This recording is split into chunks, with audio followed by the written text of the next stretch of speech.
Mythological criticism.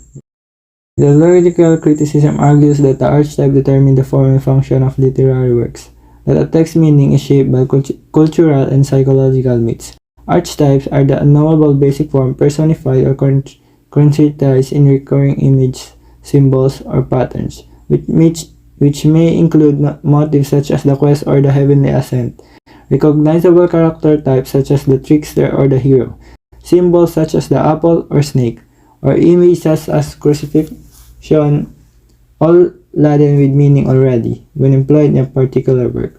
Examples from popular mythological literature include the hero character archetype portrayed in Beowulf and initiate archetype of Harry from Harry Potter. Character archetypes.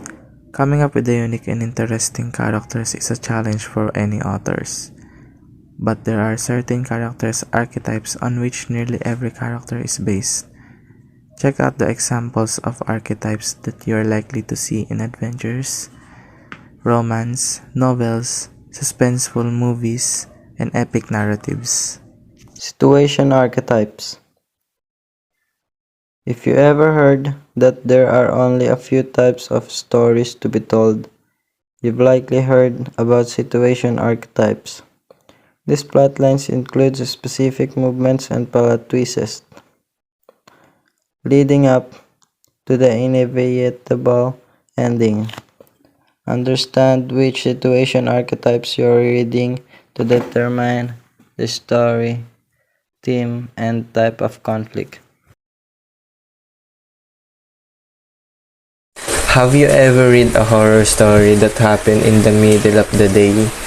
Probably not often, since dark and scary nights tend to be where horror movies take place.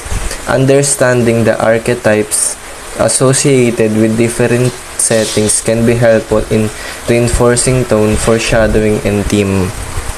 Symbolic archetypes. There's a reason why most villains wear black and most heroes wear white. Archetypes that take the form of colors, elements, shapes, and natural events are known as symbolic archetypes. Using symbolic archetypes is an effective way to establish the story a writer is trying to tell. You may see